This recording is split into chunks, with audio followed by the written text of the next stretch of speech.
Boa noite, amados irmãos, queridos, espero que todos se encontrem bem. Hoje nós vamos fazer o nosso Evangelho no Lar.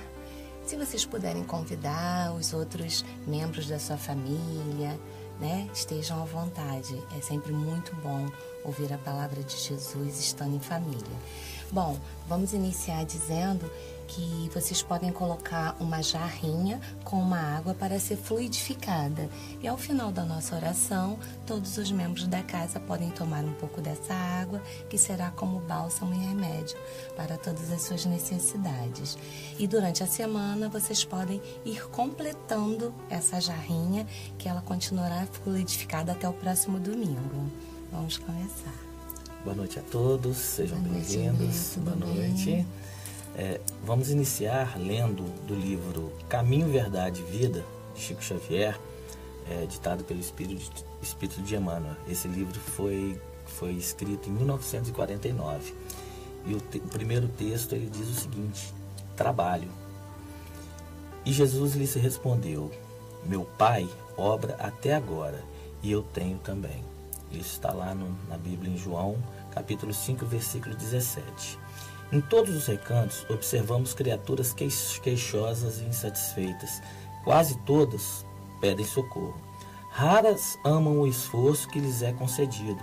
A maioria revolta-se contra o gênero do seu trabalho.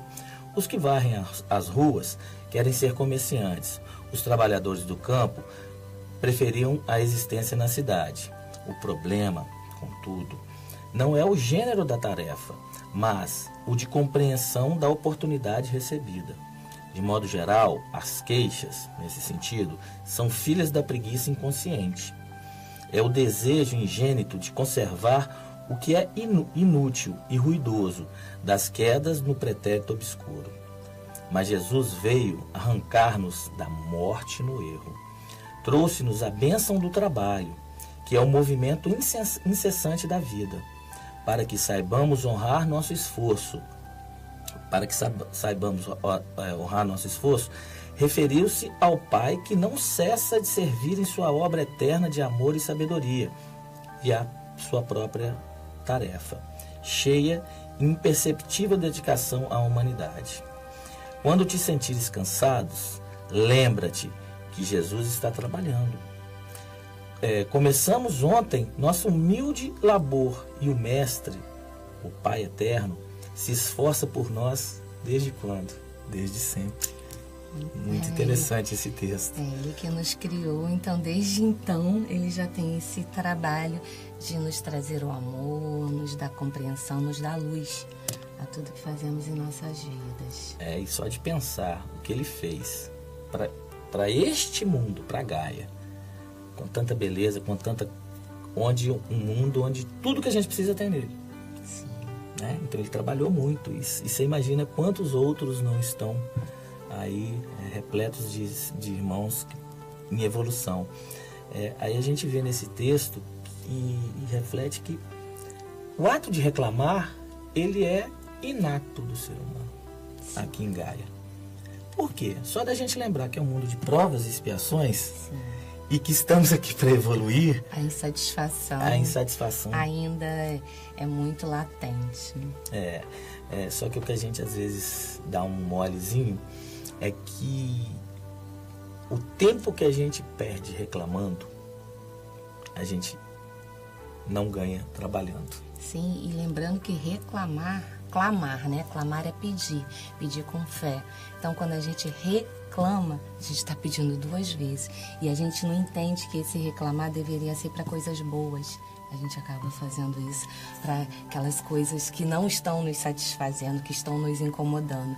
Então, a intenção, dentro de nós é como se a gente estivesse pedindo para continuar no problema. Isso. E, na verdade, a gente quer se livrar dele. Isso. Então, a gente tem que parar um pouquinho para pensar e evitar de reclamar coisas ruins. E sim, reclamar e cada vez mais por coisas boas, gratidão, amor, focar paz. Na solução, na solução, na nossa saúde. Se estamos aqui, olha que bênção. Isso. Quantos queriam estar e já não podem? Ou estão em situação de dificuldade. Exatamente. Outra coisa interessante é que por vezes, quando a gente pede, a gente se coloca sempre na condição de pedinte, né? Por vezes a gente esquece exatamente da lei do trabalho. Sim. Né? E esquece que é o trabalho que edifica. E no texto, Paulo lembra, Paulo que escreveu, né? Jesus fala do trabalho de Deus, que é do Pai, que é incessante, e o do dele também. Ele veio para mudar a lei mosaica para a lei do amor, do olho por olho, do dente por dente.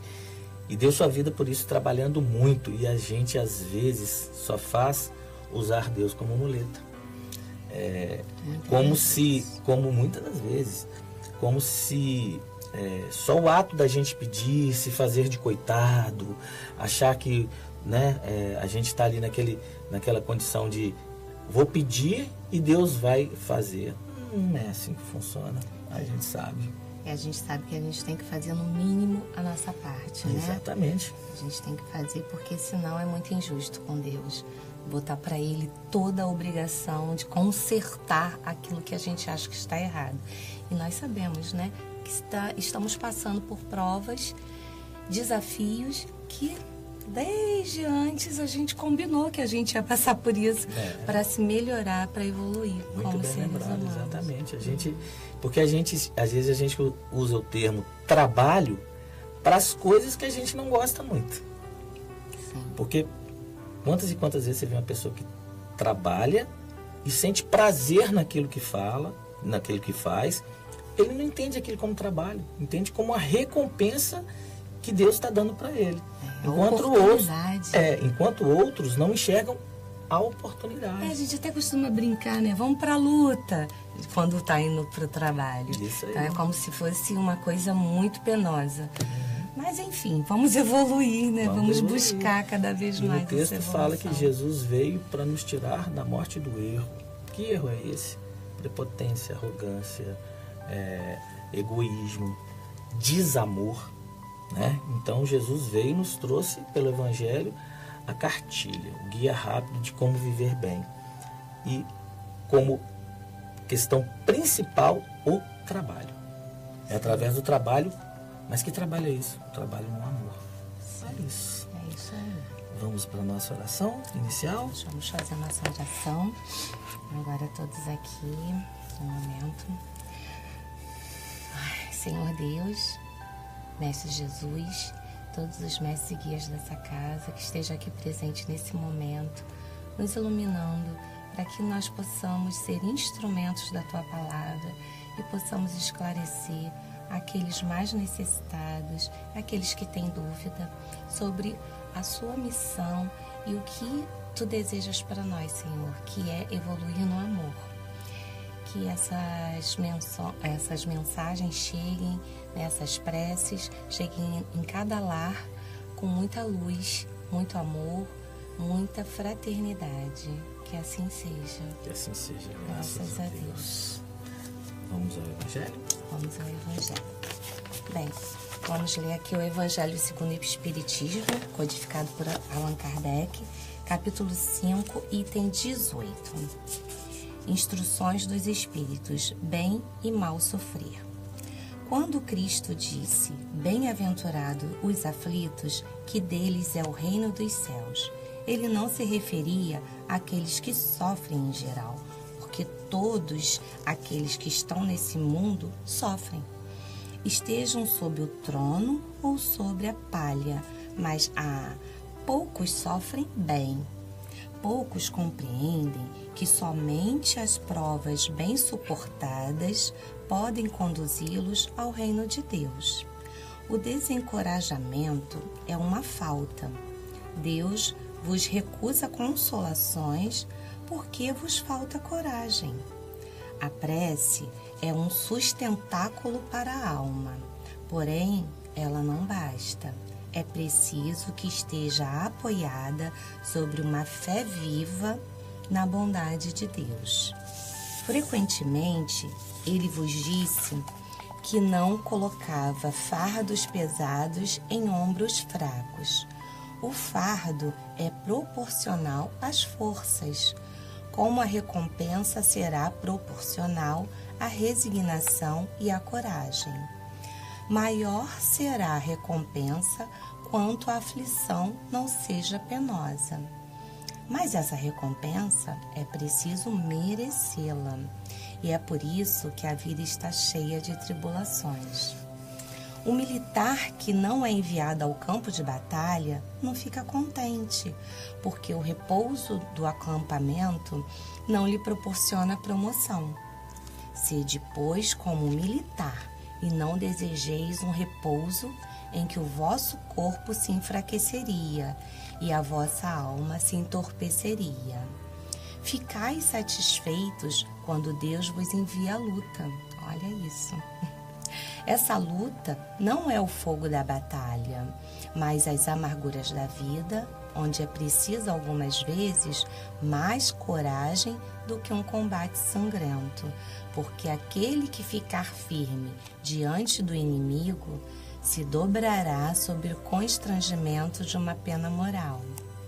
O homem não é recompensado por essa espécie de coragem, mas Deus lhes reserva os louros e um lugar glorioso.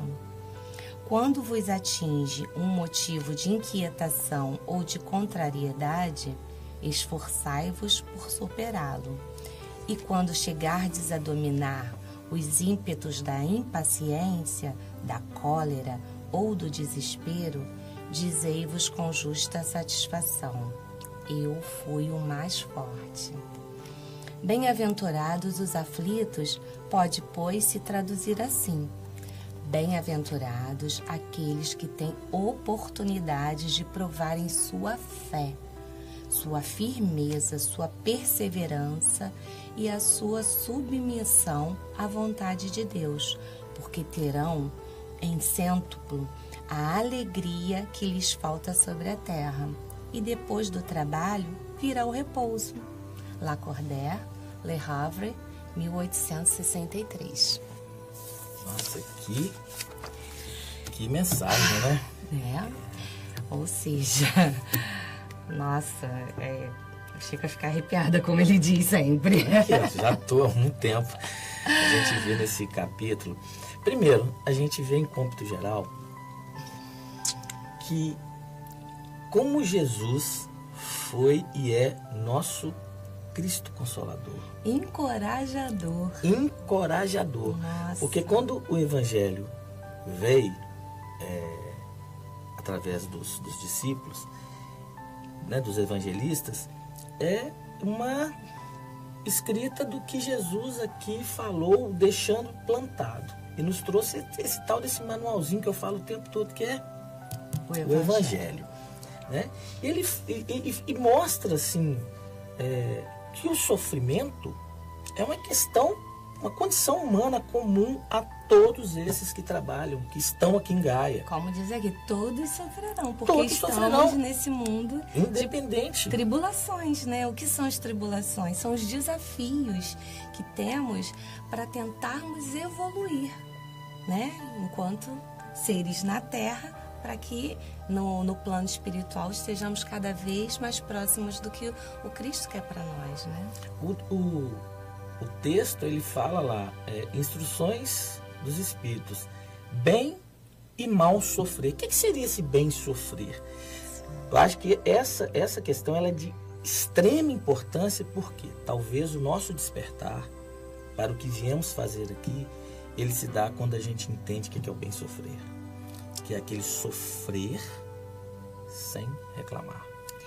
É aquele sofrer onde entendemos que muitas das vezes nós temos muitas das vezes não, 90% nós que buscamos aquele sofrimento por atos, atitudes, por caminhos, por escolhas que nós fizemos nessa vida. Então a gente vem e sofre porque estamos no caminho errado. E Deus quer que a gente entenda, né, de uma forma benéfica, que aquilo ali foi buscado por nós mesmos e que Ele vai mostrar o outro caminho em que, se a gente seguir pelo caminho que Ele quer, a gente consegue ter uma resignação desse sofrimento, dar a volta por cima e agradecer pela oportunidade de crescimento. Exatamente. Aí, quando a gente fala assim do bem sofrer, existe uma palavrinha bonita, né? Resignação, que é nada mais, nada menos que sofrer sem reclamar. E nessa condição de resignado, a gente acaba esquecendo, né, quando a gente não está nessa posição de resignado, esquecendo que muitas das vezes, quando a gente reclama, a gente não tem a consciência da oportunidade. Quando a gente, como a Luz disse no texto anterior, reclama, a gente fala várias vezes daquele problema, a gente ainda não teve a consciência de que ali está uma oportunidade. E esse despertar que eu falei, a gente dá esse salto quântico, é quando a gente consegue enxergar isso nitidamente. Por quê? Porque no texto fala, Deus não vai te abandonar. Não é nem isso. Deus não vai te bonificar. Ah, sim. Né? Deus não vai te bonificar se você não fizer a sua parte. Sim. Então, naquele momento da dor, naquele momento do sofrimento, naquele momento que não é justo botar toda a responsabilidade em Deus, né? Ele vai ajudar sim, mas desde que você faça minimamente a sua parte. Senão seria injusto, né? Pois é. Porque, né, uma outra questão de, assim, que fica muito latente nesse texto, é que a gente, não só no sofrimento, a gente está passando por provação. Sim. Também nos momentos bons. E ali, assim, você até falou, Deus não quer que a gente só reclame. Vai ser natural, né? É inato do ser humano reclamar, se achar ali o pobre coitado, se vitimizar, né? Mas depois que a gente tem essa luz do conhecimento, do esclarecimento e veja, nossa, isso aqui foi, né, uma oportunidade que eu tive de crescer. Exatamente. Essa questão, até fiz uma anotação aqui, as tribulações são fato gerador de oportunidades, de evolução. Quer dizer, as tribulações são fato gerador de oportunidade de evolução. E essa evolução é a recompensa pelo bem sofrer. Isso aí. Sofrendo direitinho, sabendo que naquele sofrimento tem aprendizado, né? O fardo fica mais leve, porque a gente sabe que a recompensa vai vir, não de Deus, mas pelo nosso trabalho e Deus fazendo a parte dele. Sim. Isso mesmo. Vamos para a nossa oração final? Vamos sim. Pai Celestial, Divino Mestre Jesus, nossos mentores pessoais, os mentores da nossa casa, da nossa causa, agradecemos, Pai, mais um dia poder estar aqui reunidos em família, estudando a palavra do Teu Filho Jesus. Que nós possamos ter, Senhor, a sabedoria do entendimento, mas também, Pai, pela Tua misericórdia, a força para colocar essa sabedoria em prática. E que esse aprendizado que nós tenhamos aqui possamos levar para todos os locais onde frequentarmos e sermos assim luz, refletindo luz, essa luz que vem do Senhor. Assim, agradecemos e pedimos, Senhor, humildemente, que nos abençoe, nos guarde e faça resplandecer sobre nós a tua luz. Que assim seja. Graças a Deus. Graças a Deus. Bem, agora nós vamos tomar aqui um pouquinho da nossa água fluidificada, né? Como disse, remédio para todas as nossas necessidades.